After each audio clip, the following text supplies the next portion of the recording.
Job teachers টিভির পক্ষ থেকে সম্মানিত ভিউয়ার্স ভাই ও বোনদের জানাই আন্তরিক শুভেচ্ছা ও অভিনন্দন। সম্মানিত ভিউয়ার্স, আজকের আলোচ্য বিষয় পঞ্চম গণবিজ্ঞপ্তিতে প্রার্থীদের যোগদানের সময় যে সকল ভুল হতে পারে।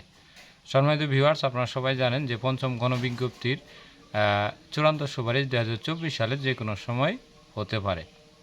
তো পঞ্চম গণবিজ্ঞপ্তির চূড়ান্ত সুপারিশ হওয়ার পর প্রার্থীদের কিছু করণীয় রয়েছে বা কিছু ভুল করে থাকেন এবং কিছু বর্জনীয় রয়েছে যা বাদ দিতে হবে। তো এরকম ভুল করে থাকেন যে বিষয়গুলো, সেগুলোর সঠিক সমাধান বা দেওয়ার জন্য চেষ্টা করব। তো প্রথম হলো যে পঞ্চম গণবিজ্ঞপ্তির যখনই আপনি প্রতিষ্ঠানে যোগদান করতে যাবেন সেই সময় অনেকে মূল সনদপত্র নিয়ে যান না বা বাড়িতে রেখে যান, ফটোকপি নিয়ে যান। মূল সনদপত্র নিয়ে প্রতিষ্ঠানে যোগদান করার জন্য যেতে হবে। এ হলো নাম্বার 1।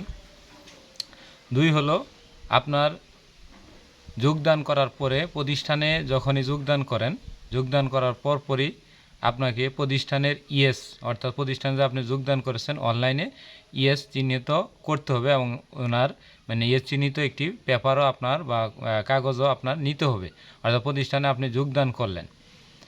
3 হলো প্রতিষ্ঠানে আপনি মূল সনদ, অনেক সময় আছে যে আপনি যোগদান করার সময় দেখানোর পরে এমপিও করার পরে মূল সনদ কখনো কলেজে জমা দিবেন না। অন্য কোনো কারণে বা কাজের কথা বলে আপনি নিজে নিয়ে নেবেন, কারণ মূল সনদ কলেজে রাখা এটা আপনার জন্য অনিরাপদ।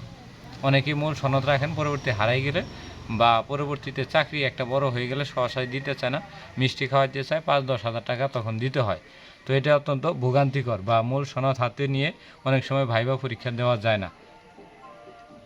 আরেকটি বিষয়, আপনি এই চাকরির পাশাপাশি অন্যান্য সরকারি চাকরির চেষ্টায় আছেন কিংবা অন্যান্য সরকারি চাকরি হতে পারে, এগুলো বলার দরকার নাই। হয়তো আপনি এটুকু বলতে পারেন যে এই চাকরি করবো ইনশাল্লাহ, অন্য চাকরি যদি হয় তাহলে হয়তো চলে যাব, কিন্তু এটা হচ্ছে ওইটার ভাইবা দিচ্ছি, তাহলে আপনার ভ্যালিডিটি কমে যাবে। অতিরিক্ত স্মার্টনেস দেখাতে যাবেন না। যেমন অনেকেই রয়েছেন যে আপনার থেকে সহকারী প্রধান শিক্ষক, উনি কিছুই জানেন না কিন্তু আপনি অনেক কিছু জানেন, তার সামনে ব্যক্তিত্ব জাহির করার কোনো দরকার নেই। কারণ যারা উপরের স্তরে থাকে, নিচু স্তরে কোনো মানুষ যদি তাদের থেকে উপরের স্তরের লোক যদি কোনো কিছু বুঝতে না পারে তাহলে তারা লজ্জিত হয়, আপনাকে দেখা যায় একটা বিপদের ভিতরে ফেলানোর সম্ভাবনা থাকে, আপনাকে একটা হেজিটেশনের ভিতরে রাখবে।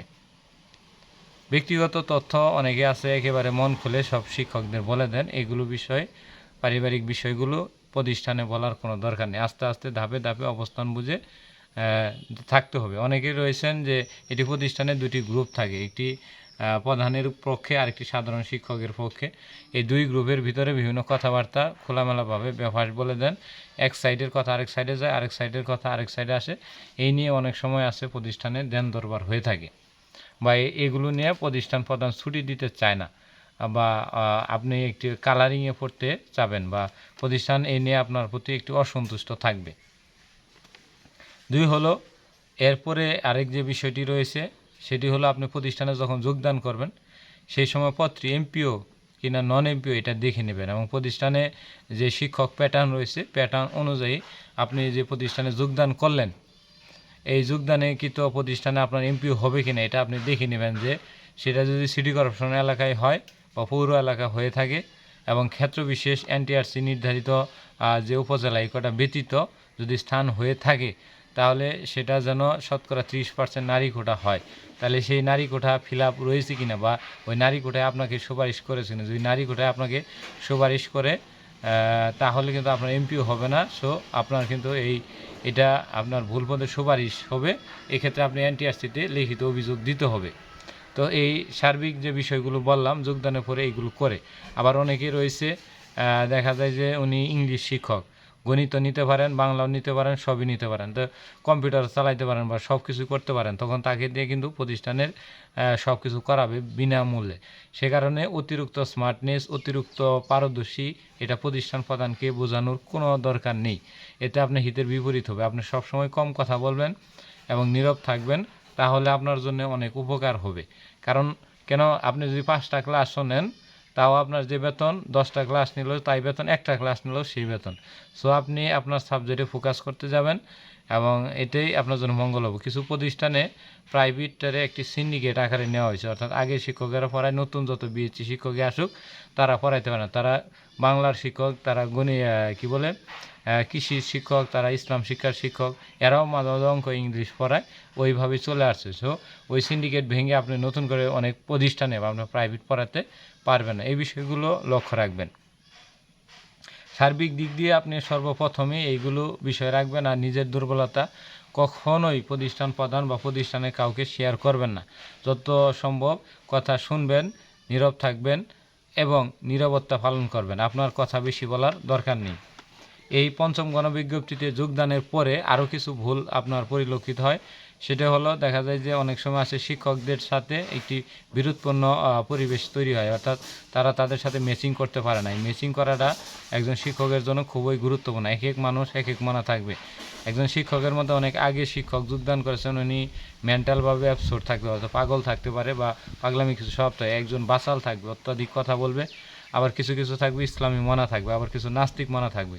মানে তারা নামাজ, রোজা, হজ, জাকাত, কালেমা, রোজা কোনো কিছুরই তাদের দরকার নাই, তাদেরই হলো ইনকাম করছে আর খাইতেছে।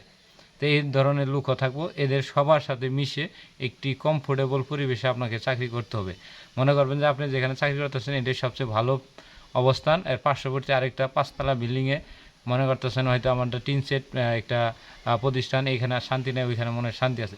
ওইখানে আর বড় অশান্তি রয়েছে। বড় বড় বিল্ডিং, বড় বড় ক্লাসরুম, বড় বড় ছাত্র, সেখানে বড় বড় সুযোগ সুবিধা, বড় বড় অসুবিধাও আছে, আর বেশি বেশি ভাষও খাইতে হয়।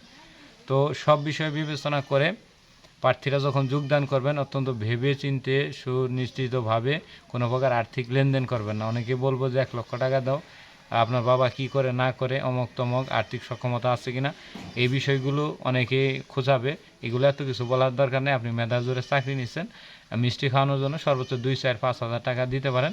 এর বাহিরে কোনো টাকা দেওয়ার এখতিয়ার কমিটি নাই, এবং এর বাহিরে টাকা দেওয়ার জন্য কোনো মতে রাজি হবেন না। এটা হলো আমার পক্ষ থেকে অনুরোধ।